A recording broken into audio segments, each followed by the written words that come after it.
Hello everyone, welcome to my channel. Keep it simple but significant. I am your host Sasi. Let's start today's discussion. The Consumer Protection Act in 1986 provides how many rights to the consumer?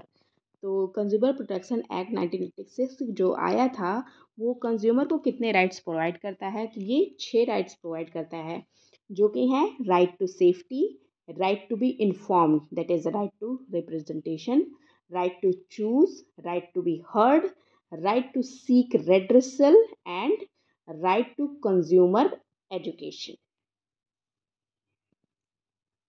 Development Monitoring and Evaluation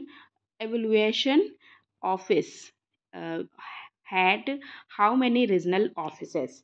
कितने regional offices हैं development monitoring and evaluation office के? तो ये कुल 15 regional offices हैं। Okay, और ये सारे जो ऑफिसेस हैं इनको 2017 में क्लोज कर दिया गया और ये जो सारे स्टाफ हैं डीएमईओ के इनको ट्रांसफ़र कर दिया गया headquarter in new Delhi. Which of the following acts are exempted from criminal liability? Exempted मतलब मुक्त कर दिया गया है criminal liability से।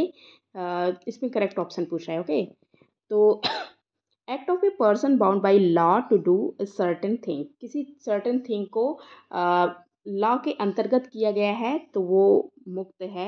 बिल्कुल ठीक।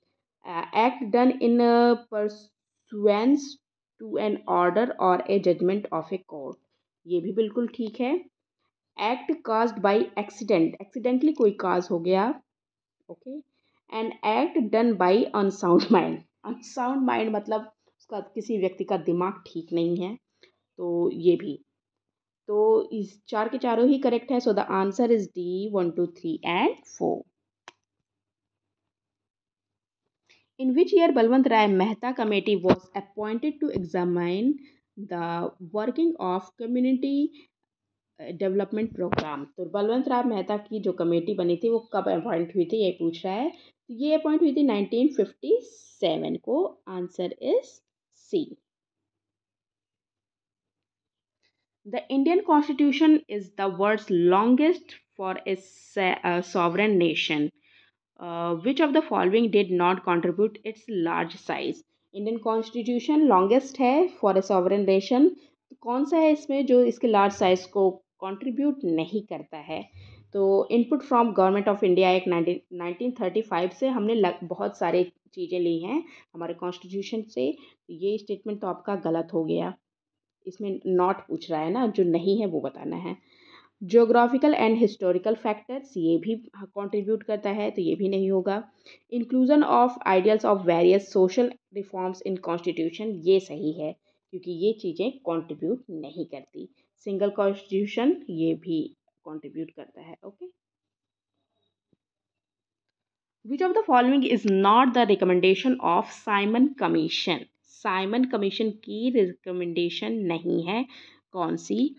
तो रिकमेंडेशन जो साइमन कमीशन की है वो है एबोलिशन ऑफ डायरकी, ये है।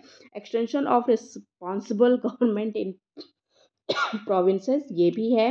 Establishment of federation of British India and princely state, ये भी है। डिसकंटिन्यूएशन ऑफ कम्युनल इलेक्टोरेट, ये सामान्य कमीशन का रिकमेंडेशन नहीं था। So the answer is D. Which of the following was the objective of the Morley Minto reform? Morley Minto reform आया था 1909 में, और कौन सा इसका ऑब्जेक्टिव है? तो इसका ऑब्जेक्टिव है extension of provincial assembly. Answer is C. The resolution for removing the Vice President of India can be moved in. तो वाइस प्रेसिडेंट को रिमूव करने के लिए जो रेजोल्यूशन आता है वो कहाँ पे आता है? तो वो Rajya Sabha only. Answer is B. और वाइस प्रेसिडेंट ऑफ इंडिया जो होते हैं वो सेकंड हाईएस्ट कॉन्स्टिट्यूशनल ऑफिस होते हैं in the country. Which among the following is a correct statement regarding powers of the President of India? President of India की correct power के लिए correct statement पूछा है। तो करेक्ट स्टेटमेंट है इसमें से the military power of the president is subordinate to executive powers. Answer is A. Okay. President जो होते हैं वो सुप्रीम कमांडर होते हैं इंडियन आर्म फोर्सेस के, और military power of the president are subordinate to the executive power. Which among the following committee was appointed by the Government of India in 1977 to recommend for improving efficiency of Panchayati raj institution? Panchayati raj institution के लिए improve करने के लिए इसकी efficiency को 1977 में एक committee को अपॉइंट किया गया था। वो कमेटी है आपकी Ashok Mehta committee. Okay. 13 member committee थी ये, और इसको हेड किया था मिस्टर अशोक मेहता ने। और इन्होंने कई सारे बातों पे बात रिकमेंडेशन दी, जैसे what are the causes responsible for poor performance of panchayati raj institution, और क्या मेजर्स हैं जो ला सकते हैं इम्प्रूव करने के लिए performance of panchayati raj institution. और अशोक मेहता जी ने अपनी को रिपोर्ट को सबमिट किया था 1978 में, और इन्होंने कुल 130 रिकमेंडेशंस दी थी। That's all for today. If you like my video, please do like, comment, share and subscribe. Thank you.